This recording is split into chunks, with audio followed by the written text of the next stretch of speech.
ಅಮಾವಾಸ್ಯೆಯೆಂದು ಮನುಷ್ಯನ ಬುರುಡೆ ಇಟ್ಟು ವಾಮಾಚಾರ.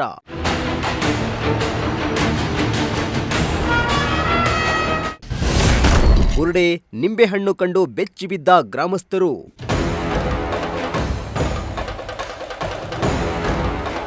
ಅಮಾವಾಸ್ಯೆ ಹಾಗೂ ಹುಣ್ಣಿಮೆ ದಿನಗಳಲ್ಲಿ ಕೆಲವರು ವಾಮಾಚಾರದಂತಹ ಕೃತ್ಯಗಳನ್ನು ನಡೆಸುವುದು ಸಾಮಾನ್ಯ.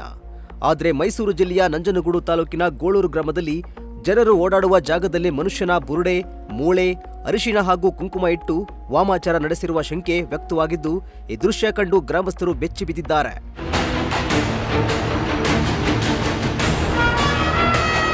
ನಿನ್ನೆ ಅಮಾವಾಸ್ಯೆ ಹಿನ್ನೆಲೆ ಯಾರೋ ದುಷ್ಕರ್ಮಿಗಳು ಸ್ಮಶಾನದಿಂದ ಮನುಷ್ಯನ ಬುರುಡೆ ಮತ್ತು ಮೂಳೆಗಳನ್ನು ತಂದು ವಾಮಾಚಾರ ನಡೆಸಿರುವ ಶಂಕೆ ವ್ಯಕ್ತವಾಗಿದೆ. ಎಂದಿನಂತೆ ಇಂದು ಬೆಳಗ್ಗೆ ಎದ್ದು ಹೊರಗೆ ಬಂದ ಜನರು ಇದನ್ನ ನೋಡಿದ ಗ್ರಾಮಸ್ಥರು ದೃಶ್ಯ ಕಂಡು ಆತಂಕಕ್ಕೊಳಗಾಗಿದ್ದು, ಈ ಕೃತ್ಯವನ್ನ ಬೇರೆ ಊರಿನಿಂದ ಬಂದವರೇ ನಡೆಸಿರಬಹುದೆಂದು ಶಂಕೆ ವ್ಯಕ್ತಪಡಿಸ್ತಾ ಇದ್ದಾರೆ. ನಮಸ್ಕಾರ.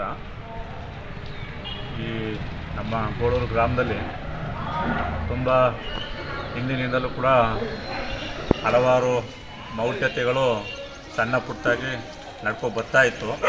ಇವೆಲ್ಲ ಏನು ಆ ಥರ ನಮ್ಮ ಗ್ರಾಮದಲ್ಲಿ ಏನು ಇಲ್ಲ ಅನ್ನೋ ರೀತಿಯಲ್ಲಿ ನಾವು ಕೂಡ ಇದ್ವಿ.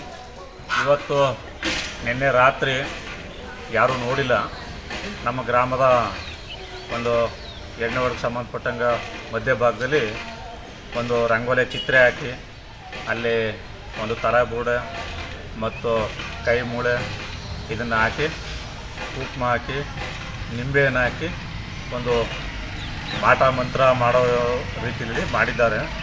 ಯಾರು ಅನ್ನೋದು ಯಾರಿಗೂ ಗೊತ್ತಿಲ್ಲ, ಯಾರ ಗಮನಕ್ಕೂ ಕೂಡ ಬಂದಿಲ್ಲ. ನಾವು ಕೂಡ ರಾತ್ರಿ ಊರಲಿರಲಿಲ್ಲ. ಹಾಗಾಗಿ ಏನು ಉದ್ದೇಶಕ್ಕೆ ಮಾಡಿದ್ದಾರೆ, ಯಾರು ಮಾಡಿದ್ದಾರೆ ಅನ್ನೋದು ಕೂಡ ನಮಗಿನ್ನೂ ಐಡಿಯಾ ಇಲ್ಲ. ಯಾಕೆಂದರೆ ರಾತ್ರಿ ಅಷ್ಟೊತ್ತಲ್ಲಿ ಒಬ್ರಿಗೂ ಎಲ್ಲ ಜನ ತಿರುಗಾಡೋ ಅಂಥ ಸಮಯ ಅದು.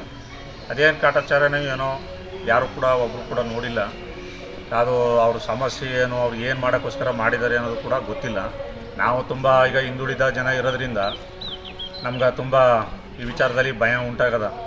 ಆದ್ದರಿಂದ ಈ ತಾಲೂಕು ಆಡಳಿತ ಸ್ವಲ್ಪ ಇದ್ರ ಕಡೆ ಗಮನ ಕೊಟ್ಟು ಈ ಮಾಟ ಮಂತ್ರ ಮಾಡೋರು ಯಾರು ಅನ್ನೋರನ್ನ ಪತ್ತೆ ಹಚ್ಚಿ ಅವ್ರ ಮೇಲೆ ಸೂಕ್ತ ಕ್ರಮ ತಗೊಂಡು ನಮ್ಮ ಗ್ರಾಮದ ಜನರಿಗೆ ಸ್ವಲ್ಪ ನೆಮ್ಮದಿ ಸಿಗಬೇಕು ಅನ್ನೋ ರೀತಿಯಲ್ಲಿ ಸ್ವಲ್ಪ ಕೆಲಸ ಮಾಡಿಕೊಡ್ಬೇಕು ಅಂತ ನಾನು ತಾಲೂಕು ಆಡಳಿತನ ಈ ಮೂಲಕ ಆಗ್ರಹಿಸ್ತೀನಿ. ಇನ್ನು ವಾಮಾಚಾರ ಮಾಡಿರುವ ಕಿಡಿಗೇಡಿಗಳು ಗ್ರಾಮದ 4 ದಿಕ್ಕಿನಲ್ಲೂ ಕುಂಕುಮ ಅರಿಶಿಣ ಬಿಸಾಡಿ ಹೋಗಿದ್ದು, ಗ್ರಾಮದಲ್ಲಿ ಭಯದ ವಾತಾವರಣ ನಿರ್ಮಾಣವಾಗಿದೆ. Bureau report, Prajashakti TV, Mysuru.